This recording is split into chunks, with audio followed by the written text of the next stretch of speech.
Coming up in Newsnight, Prime Minister Mia Amor Mottley wants Barbadians to pause and reflect as they celebrate independence and We Gatherin.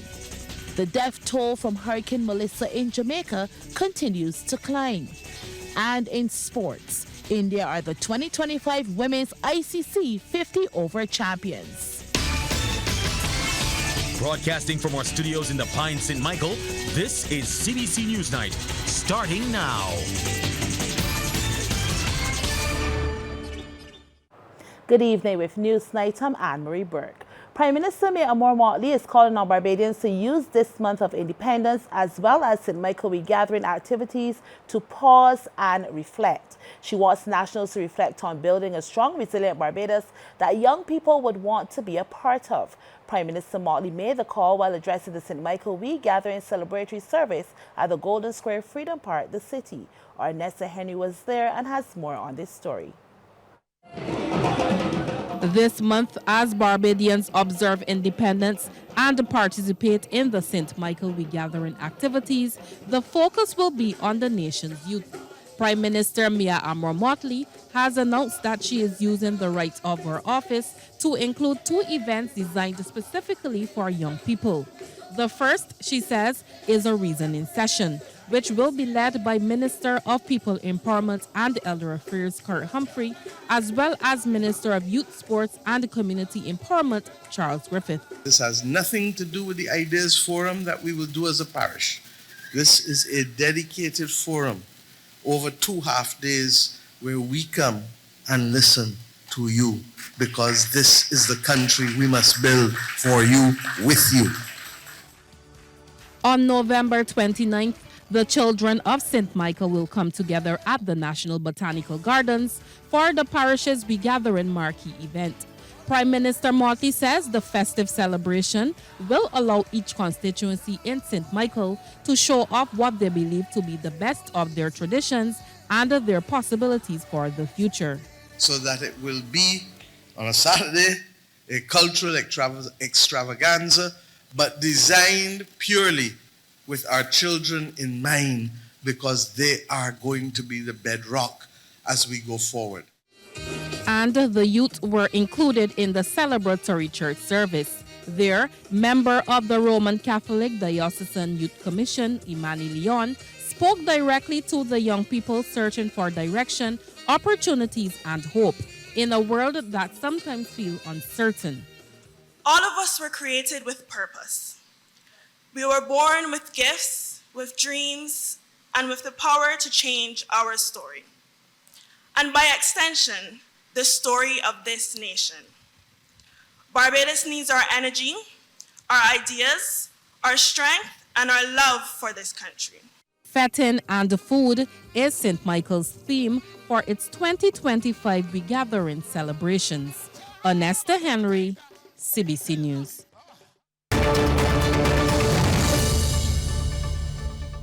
Well, the death toll from the Category 5 hurricane which struck Jamaica continues to rise. For more on that and the latest on the ground is our Crystal Hoyt, who's joining us live. Good evening to you, Crystal. Good evening, Anne-Marie. It is indeed sad news to report tonight, as the number of lives lost to Hurricane Melissa has jumped from 19 to 28. Several bodies were discovered in Westmoreland, where we were yesterday, and some are still to be retrieved. Today, we travel to St. Elizabeth, where after 5 days of being cut off from the rest of the island, residents of Slipe finally received food, water, and essential supplies. This came as Member of Parliament for the area, Floyd Green. A team of volunteers made the difficult journey across floodwaters to deliver aid. Slipe is a special community because it borders the Black River. And what happened with Hurricane Melissa is that the river overflowed its banks, and so Slipe was completely cut off.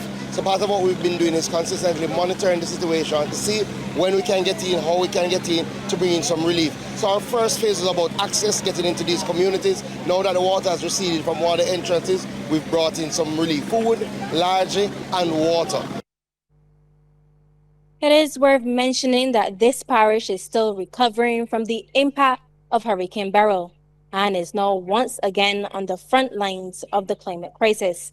MP Green says Hurricane Melissa has had a crippling impact on the residents. Now, Crystal, MP Floyd Green is also the Minister of Culture. Did he speak to you on the impact of the farmers? He did. In fact, St. Elizabeth is known as the breadbasket of Jamaica, home to many of the country's farmers. But in this parish and beyond, there are widespread losses across Jamaica's agricultural sector as a result of Hurricane Melissa. Minister Green shared that one farmer alone lost 45,000 lambs. Unfortunately, some of our most productive parishes, in fact, our three most productive parishes have been significantly impacted. St. Elizabeth, Manchester, and Trelawney. Those are like the backbone. St. Elizabeth is our highest, 20% of our production comes from St. Elizabeth. So this is going to have a major devastating impact on our agricultural sector. Our vegetable lines, our fruits like melon, cantaloupe, also our tubers like yam, our banana, plantain, all of those are going to be significantly impacted. Now, Crystal, on this backdrop, what are the farmers actually saying? They're devastated, already expressing fears about food security challenges ahead.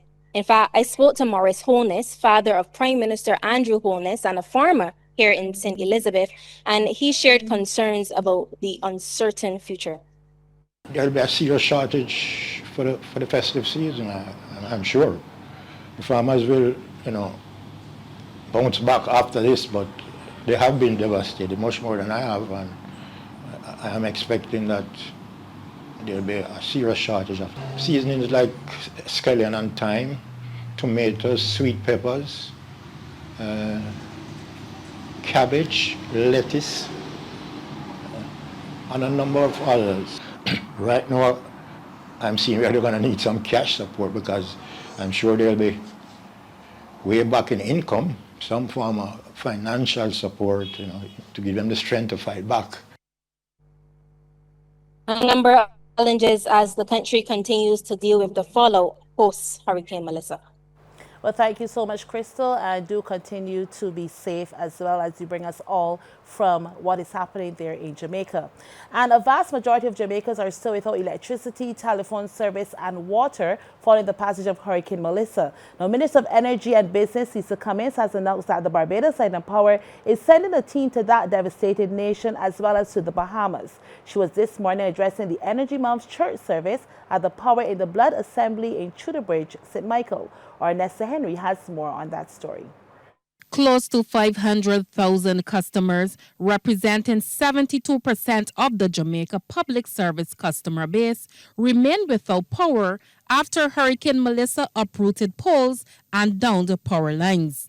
Minister of Energy and Business Lisa Cummins says the Barbados Light and Power Company Limited is sending a technical team to Jamaica to help restore electricity to affected areas. The Barbados Light and Power Company, who is here with us, has been anchoring the region to be able to go down to Jamaica to assist them with the recovery of their electricity systems so that they have energy again to power their nation. And I want to acknowledge that work.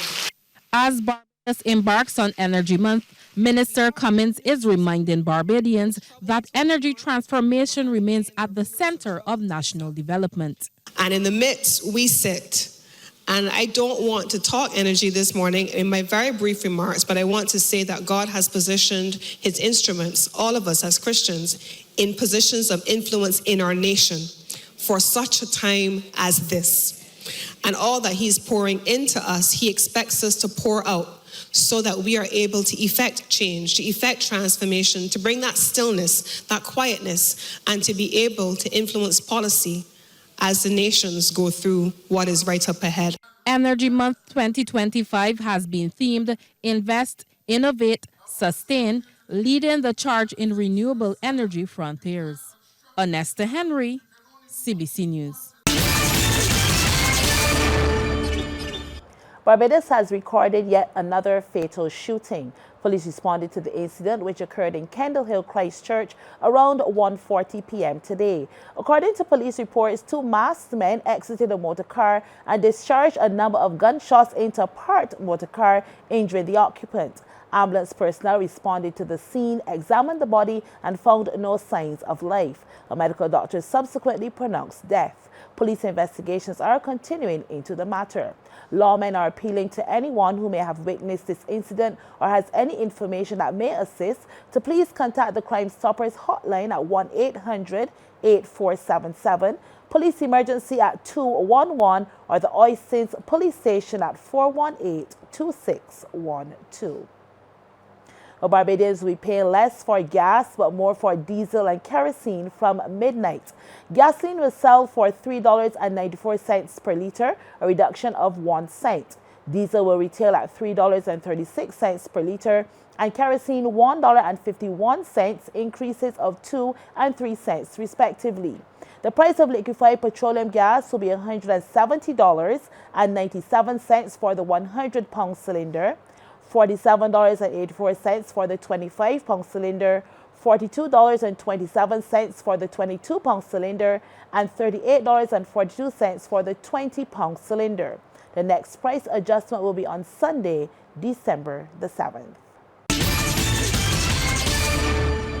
To local cricket now, 6 wickets from Desmond Currency saw champions Wildy close out the 2025 BCA Elite Division with a massive innings and 153-run victory over YMPC today. Resuming their second innings on 27-4-2 at Dash Valley, YMPC were bowled out for 109 with Currency taking 6 for 33. Scores YMPC 94 and 109, Wildy 356 for 6 declared. In the other matches at Lucas Street, Craig Brathwaite claimed 5 for 46 as Wanderers defeated Windward by 8 wickets. Scores: Windward 159 and 208, Wanderers 275 for 9 and 89 for 2.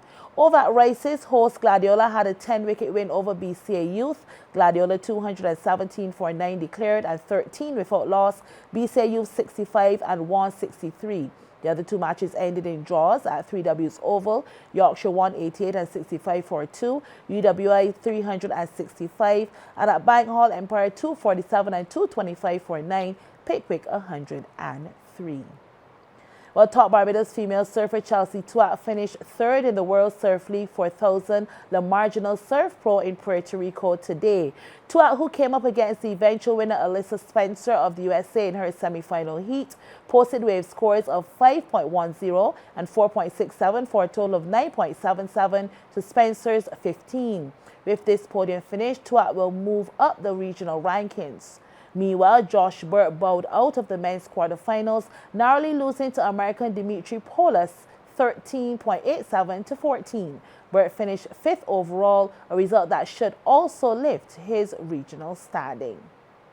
Well, jockey Ricky Walcott won the Welcome Back handicap at the Garrison Savannah yesterday on his mount, Warbeat.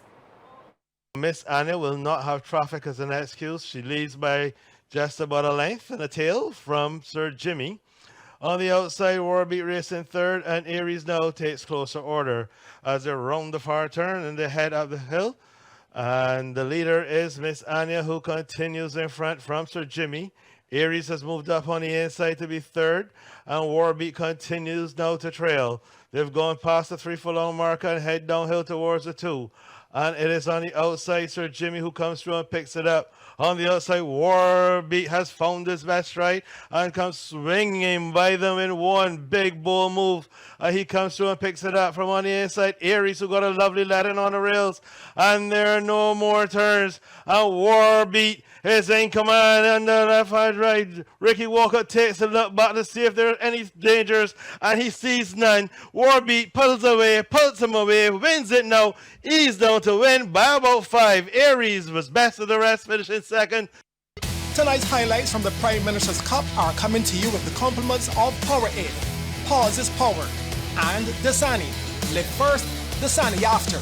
With Kemar Watson already putting one past the Gull Hill keeper in just the 8th minute, Deacons was at it again 5 minutes later. Captain Keon Atkins breaks away. The keeper is off the line, and with full freedom, he slots into the left pocket. Deacons is 2-0 up. Gull Hill had played their way back into the game thanks to Shakiri Motley the 19th minute, and then in the 40th level things out. The ball is played out to the right flank. The cross comes in, not an effective header attempt, but there waiting is Kyle Atherley, and it's off the upright. We have a game on our hands as it's now 2-2. But Deacons would not be having it. Their mission needed to be accomplished, and the man to put it to rest was Shaquan Hayes, beating 3 defenders before slotting home. Deacons win 3-2 over Gall Hill. Their ticket to the quarters is secured. Also onto the quarters is Kickstart Rush, who got past a really determined Greens United. And it started the 14th minute of play when the players brought down in the box and the ref points to the spot. And the man to take it was Jamarco Johnson, and that decision paid off. Kickstart Rush with first dibs. A minute into extra time of the first half, that lead doubled. Johnson again, the man making a mess of the defense before cutting it back for Kimani Trotman to pick it up, and it's a power shot that comes off the crossbar. Kickstart in full celebration mode. Greens United, who must be commended for a good run in the competition, will get a consolation goal. Norrin Corbin gets his name on the books one last time. Kickstart, however, triumphed at 2-1 and is one step closer to the big money. And that's our news. Thank you for joining us, and do enjoy the rest of your evening.